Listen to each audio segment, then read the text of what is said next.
Hello students, कैसे हैं आप लोग। बच्चों, आज हम लोग एक बहुत ही इम्पोर्टेंट कॉन्सेप्ट पढ़ने वाले हैं और वो है स्पेसिफिक चार्ज से रिलेटेड कॉन्सेप्ट। ये कॉन्सेप्ट बहुत ही इम्पोर्टेंट इसलिए है क्योंकि इससे जो रिलेटेड क्वेश्चन हमारे बनते हैं वो हमारे कॉम्पिटिटिव एग्जामिनेशन में भी आते हैं और हमारे एकेडमिक एग्जामिनेशन में भी आते हैं।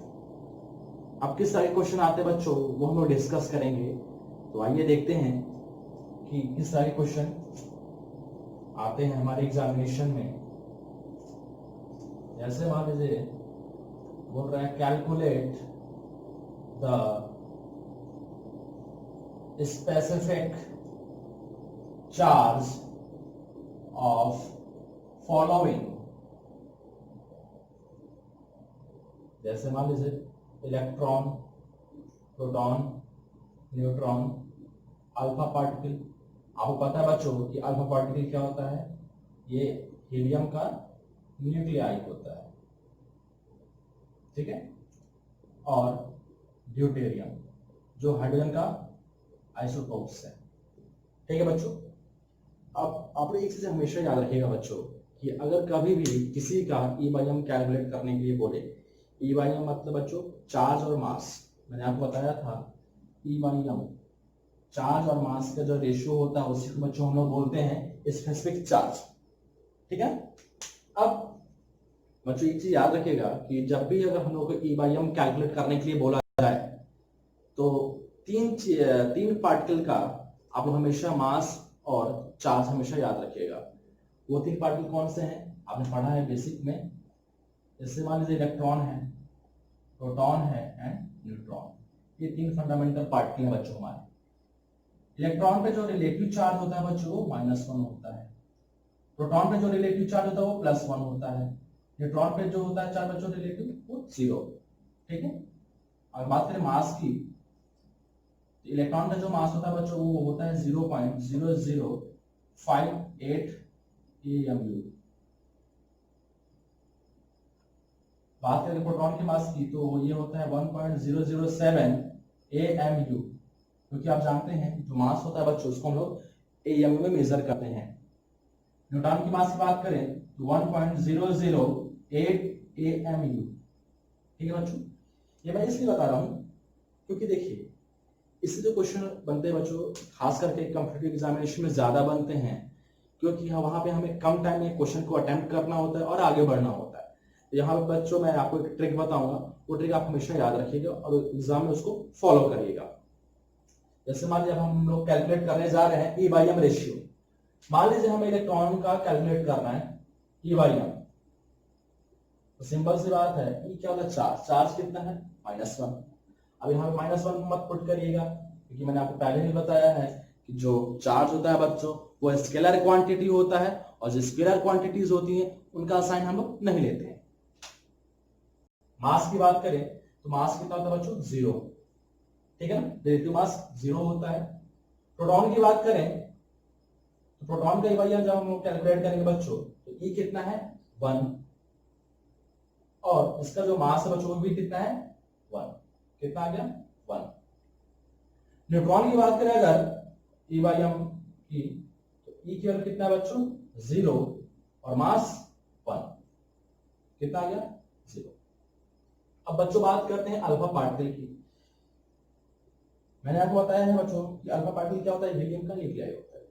आप यहाँ देख लो बच्चों, यहाँ पे क्या लिखा है 2He⁴। ये क्या है एटॉमिक नंबर, इसका मास नंबर है और ये क्या है +2 चार्ज है। इसका मतलब क्या है बच्चों कि जो हमारा हीलियम है वो क्या है डाईवैलेंट कैटायन। डाई मतलब 2, वैलेंट मतलब वैलेंसी, इसकी वैलेंसी, और कैटायन मतलब जिसपे पॉजिटिव चार्ज होता है उसको हम लोग बोलते हैं कैटायन, ठीक है बच्चों। ये हमारा डाईवैलेंट कैटायन हो गया। तो अगर हम लोग बात करें कैटायन और एनायन की तो ये ट्रिक याद रखिएगा कि जितना चार्ज प्रेजेंट है वही हमारा ई होता है बच्चों, याद रखिएगा। अगर चाहे कैटायन हो चाहे आयन हो, मेरा कैटायन हो या एनायन हो, दोनों में से कुछ भी हो तो उस पर जो चार्ज प्रेजेंट होगा बच्चों वही मेरा क्या है वो ई की वैल्यू है। यहाँ पे कितना चार्ज प्रेजेंट है बच्चों 2, यहाँ पे 2 लिख लेंगे और मास इसका 4 ले लेंगे, ठीक है बच्चों। कितना आ गया 2 1 जा 2, 2 2 जा 4। कितना आ गया बच्चों 1/2 और 0.5। आगे बढ़ते हैं, ड्यूटेरियम का निकालेंगे बच्चों तो क्या आएगा E बाई एम। अभी आपका क्या है, एटम है, ये क्या होगा 1, इक्वल कितने बच्चों 1। अगर इसे याद रखिएगा, जैसे मैंने आपको आयन केस में बताया, अगर एटम है मेरा तो उसका जो एटॉमिक नंबर है वही क्या है, ई की वैल्यू है, याद रखिएगा। अगर मेरा एटम है तो उसका जो एटॉमिक नंबर वही मेरा क्या है, ई की वैल्यू है। ठीक है बच्चों, ये ट्रिक याद रखिएगा। और एम कितना है बच्चों, 2 है, ये भी कितना हो गया 1/2 और 0.5। अब यहाँ पे आप एक चीज देखोगे बच्चों कि अल्फा पार्टिकल का और जो ड्यूटेरियम है दोनों का आपका जो ई बाई एम रेशियो है वो दोनों क्या है, इक्वल है। ठीक है ना बच्चों, कोई दिक्कत नहीं है। ठीक है, तो कभी कभी देखिए बच्चों एग्जाम में हमारे किस तरह के क्वेश्चन आते हैं। पहले क्वेश्चन ऐसे बोलेगा कि आप ई बाई एम रेशियो इन सब का कंपैरिजन करिए, इन सब के बीच में आप ई बाई एम रेशियो को कंपैरिजन करिए। दूसरा क्वेश्चन क्या बोलता है बच्चों कि इनमें से किसका आइडेंटिकल है और किसका नहीं है। ठीक है, उसके बाद बच्चों एक और तरह से क्वेश्चन उठता है, बोलता है कि ऐसे आपको कुछ पार्टिकल दे दी जाएंगी और बोला जाएगा उसमें कि इनका ऑर्डर लिखिए, इंक्रीजिंग ऑर्डर लिखिए या फिर डिक्रीजिंग ऑर्डर लिखिए। अब बच्चों मान लीजिए अगर हम लोगों को इसका इंक्रीजिंग ऑर्डर लिखना है, ठीक है ना, देखिए कैसे लिखेंगे, इंक्रीजिंग ऑर्डर क्या होगा। अब यहां पे देख सकते हैं सबसे कम किसका है बच्चों, न्यूट्रॉन का 0 है। उसके बाद किसका है बच्चों 0.5। अब यहां पे 0.5 दोनों का है, प्रोटॉन का सॉरी अल्फा पार्टिकल का है और ड्यूटेरियम का है, हम लोग दोनों लिखेंगे अल्फा इज इक्वल टू, क्योंकि दोनों का बराबर है। उसके बाद किसका है बच्चों, प्रोटॉन का, क्योंकि 1 है। उसके बाद किसका है बच्चों, इलेक्ट्रॉन, ये हो गया। ये हमारे बच्चों क्या हो गया, ऑर्डर हो गया इंक्रीजिंग ऑर्डर में। अगर डिक्रीजिंग ऑर्डर की बात करें तो इधर से इधर हो जाएगा। ठीक है, जो इस टॉपिक से रिलेटेड एक और तरह के क्वेश्चन आते हैं वो किस तरह से होते हैं आइए देखते हैं। जैसे मान लीजिए बोलेगा कि मैग्नीशियम +2, एल्यूमिनियम +3, ऑक्सीजन -2, इन सब का E by M ratio calculate करिए। देखिए कैसे कैलकुलेट करेंगे, जैसा कि मैंने आपको बताया है कि अगर आयन की बात करेंगे तो आयन के केस में बच्चों जो चार्ज प्रेजेंट होगा, अब आपको पता है आयन मतलब कैटायन या एनायन दोनों की बात कर रहे हैं हम लोग। तो कैटायन यहाँ पे ये है, डाइवेलेंट क्या है, कैटायन है। तो यहाँ पे जो चार्ज प्रेजेंट होगा बच्चों वही क्या है, E की वैल्यू होगी। यहाँ पे चार्ज की कितना है बच्चों +2, तो E की वैल्यू कितनी होगी 2। मास की बात करें तो आपको पता है मैग्नीशियम का एटॉमिक नंबर 12 होता है और मास 24, एम की वैल्यू कितनी होगी 24, 2 1 जा 2, 2 12 जा 24, 1/12 आ जाएगा बच्चों। एल्यूमिनियम की बात करेंगे बच्चों तो E की वैल्यू क्या आ जाएगी 3 है, यहाँ पे 3। एम की बात करें इसका एटॉमिक नंबर होता है 13, मास नंबर 27, 3 1 जा 3, 3 9 जा 27। ऑक्सीजन की बात करें इसका एटॉमिक नंबर होता है बच्चों 8, मास नंबर होता है 16, E की वैल्यू 2, मास 16, 2 1 जा 2, 2 18 जा सॉरी 2 8 जा 16, 1/8। ये हमारा बच्चों E बाई एम रेशियो हो गया। ठीक है, अब बच्चों यहाँ पे आपके मन में एक क्वेश्चन आ रहा होगा, सर आपने तो जब स्टार्टिंग में हम लोगों को पढ़ाया था इलेक्ट्रॉन प्रोटॉन न्यूट्रॉन का E बाई एम कैलकुलेट करना, डिस्कवरी की बात करूँ मैं, वहां मैंने आपको बताया था E बाई एम कैलकुलेट करने का।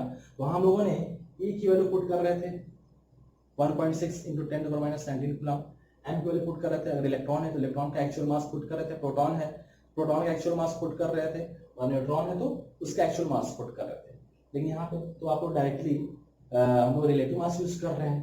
तो ऐसा इसलिए मैं बता रहा हूँ बच्चों, मैंने आपको इस वीडियो के स्टार्टिंग में ही बोल रखा है ये जो कॉन्सेप्ट है वो बस ट्रिक है ताकि आप जल्दी से आप लोग क्वेश्चन को अटेम्प्ट करके आगे बढ़ें। आप चाहें तो वो कॉन्सेप्ट से भी क्वेश्चन को सॉल्व कर सकते हैं। ठीक है, जैसे अगर मान लो करना हो हमें कैसे करेंगे, देखिए बच्चों वही सेम चीज है बच्चों, बस यहाँ पे क्या हम लोग करेंगे, जैसे यहाँ पे आपका 2/24 था, यहाँ पे क्या कर लेंगे 2E कर लेंगे और यहाँ पे 24M।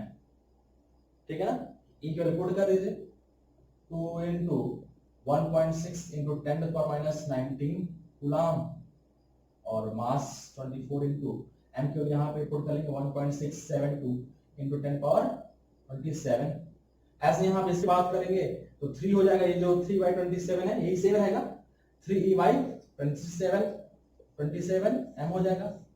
e की वैल्यू से वही सेम चीज 3 into 1.6 into 10 to the power minus 19 divided by 27 into m की वैल्यू वही 1.672 into 10 power 27। इसकी बात करें तो हम हमारा होगा 2/16 था 2e/16m। आप इस तरह से भी कर सकते हो बच्चों, लेकिन यही आपका समय ज्यादा वेस्ट होगा और हमें कम टाइम में जल्दी क्वेश्चन को अटेम्प्ट करना है। ठीक बच्चों, आप इसको भी सॉल्व करोगे तो आपका आंसर वही आएगा। ठीक है, तो फिलहाल इतना ही।